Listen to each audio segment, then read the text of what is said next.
Informer, éduquer et distraire est notre credo de tout le temps sur Royal TV Bénin. Mesdames et messieurs, amis internautes, bienvenue dans le journal. Congrès de l'entente des élèves et étudiants ressortissants d'Azov Lycée. Valentin Todo prend les commandes de l'association. Guerre au Soudan, l'Organisation mondiale de la santé déplore le manque d'accès aux soins adéquats.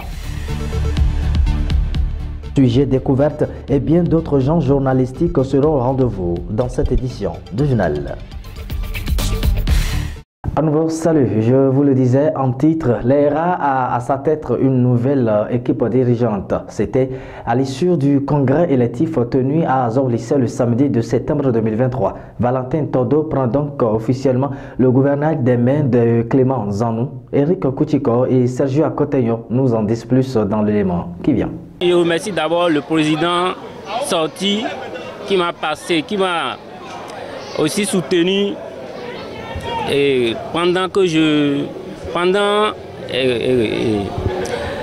mobilise les amis, qui m'a aussi aidé en ce sens. Donc je le remercie et je vais lui dire aussi que il ne va pas manquer de le gêner pour des conseils. Puisque ce qu'il a fait, je souhaite faire comme lui et en plus. Je tiens à remercier les congressistes et les aînés qui nous ont assistés pour l'élection du président de l'ERA de la mandature 2023-2025. Et je leur promets que la confiance accordée, je ne vais pas les décevoir. Je suis de la périphérie. Et là, c'est pour l'arrondissement d'Azov Lycée. Donc chaque fois, les gens disent que l'ERA, c'est pour Azov Lycée Centre. Maintenant, j'ai décidé pour cette fois-ci de faire taire aux gens qui disent que c'est pour ceux d'Azov Lycée. Donc je suis maintenant, je ferai tout pour élargir l'ERA dans tous les villages de l'arrondissement d'Azov Lycée. L'eau potable était comme une denrée alimentaire rare dans les années 70 dans la commune de Dambo. Mais à Kerouela, un des villages de la dite commune, tout le monde venait s'approvisionner grâce à un puits dit mystérieux. Suivons ensemble. L'eau potable est un élément essentiel au bien-être des populations. Et pourtant, sa consommation dans les années 70 était presque utopique dans certains milieux ruraux au Bénin. Dans toute la commune de Dambo, par exemple, une seule pompe desservait les habitants.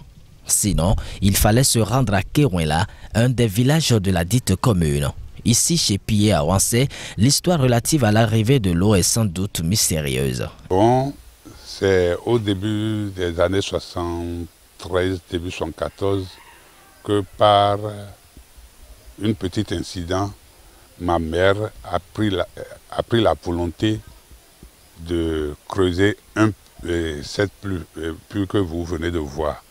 Donc c'est à base des chars que ça a été construit. Il n'y avait pas de pompe dans tout Dambo. Et la seule pompe qui résidait en ces temps, c'est là où se situe le château qui est là présentement.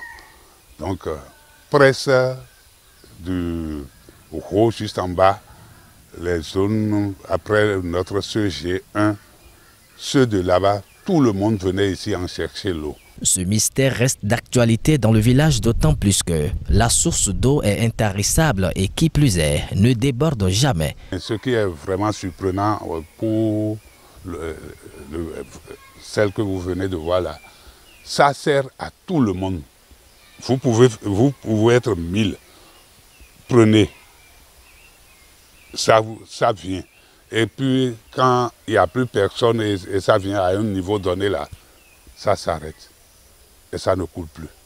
C'est ce qui est vraiment la grande surprise à l'époque et ça continue d'y être jusqu'à ce jour. C'est un miracle. C'est vraiment un miracle pour nous, habitants du village. Attention, c'est bel et bien de l'eau naturelle et portable. Au début des années 72, juste après l'ordination de notre grand frère, Père Epiphane Awansé, les sœurs ont venu ici lui rendre visite. Donc c'est à base de l'eau là qu'on les a servis. D'où sortent l'eau et c'est propre comme ça. Elles ont pris l'idée de l'amener. Donc ils ont pris les petites boîtes et ils l'ont mis dedans. Ils ont amené au laboratoire en Lyon, en Toulouse, puis en Colombie. Après les résultats qui en est sorti, l'eau est véritablement propre. Faire de ce lieu un site touristique serait bien vu par les autorités compétentes. Eau potable ou la jarre miraculeuse, en tout cas, ça reste divin aux yeux de la population de Dangbo. À Lagos, pour dire que nous sommes déjà dans la page inter, un train urbain a été inauguré au grand bonheur de la population nigériane. Les habitants peuvent désormais traverser la mégapole du pays en gagnant du temps, mais également en réduisant les embouteillages. Suivons ensemble. La ligne bleue ou le train urbain qui traverse la mégapole nigériane a démarré ses activités ce lundi sous le regard du gouverneur de Lagos et de quelques habitants de la plus grande ville du Nigeria. Le nouveau train tant attendu devrait opérer de 5h30 à 23h, de quoi réduire les immenses embouteillages. C'était très court, mais c'était une expérience très agréable. Tout était bien organisé et j'ai adoré ça. En moins de 10 minutes, nous avons contourné tout le trafic. Ce train va donc être un stimulant pour l'économie de Lagos et pour améliorer la vie et la santé des habitants. Pour marquer le coup, la ligne bleue a transporté lundi ses premiers passagers, dont le gouverneur de l'État, Babajide Sanwo-Olu. Il s'est félicité du nombre d'abonnés à Kori, une application permettant de réserver des voyages inter-États. Près de 4 millions de citoyens possèdent déjà la carte Kori. Cette carte pourra être utilisée dans les trains.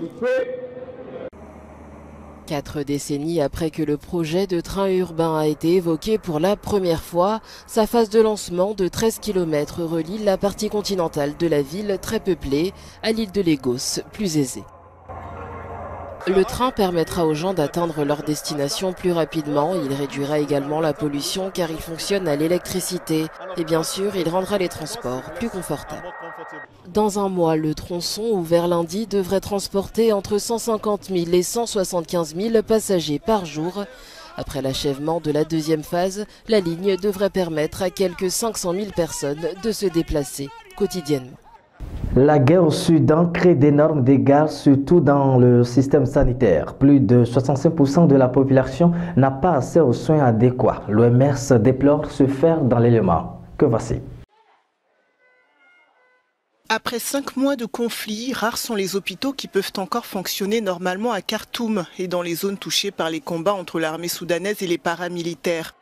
Une situation qui alerte l'OMS, qui avait affirmé en juin dernier que les attaques contre les établissements de santé empêchaient les patients de se rendre dans les hôpitaux. Mercredi, lors d'une conférence de presse, le chef de l'organisation a fait part de ses préoccupations. Au Soudan, la situation humanitaire continue de se détériorer. Environ 65% de la population n'a pas accès aux services de santé et plus de 70% des établissements de santé situés dans les zones de conflit ne fonctionnent pas. Les conséquences sont terribles. Chaque jour, 9 patients sous dialyse rénale meurent et les centres de dialyse rénale de 4 États ont fermé par manque de matériel. En plus de soutenir 11 hôpitaux, l'OMS a mis en place 12 dispensaires mobiles pour fournir des soins de santé essentiels et vitaux aux personnes qui n'y ont pas accès. En moins de 6 mois, la guerre a fait au moins 5 000 morts et 3,6 millions de déplacés. Plusieurs tentatives de médiation pour mettre fin au conflit, principalement par l'Arabie saoudite et les États-Unis, ont échoué. La fin de toute chose vaut mieux que son commencement. C'est ainsi donc que s'achève cette édition de Journal sur Réactive Bénin. Merci à toutes et à tous de l'avoir suivi. Passez un très bon week-end. Dieu bénisse le Bénin et tous les autres pays du monde. Au revoir.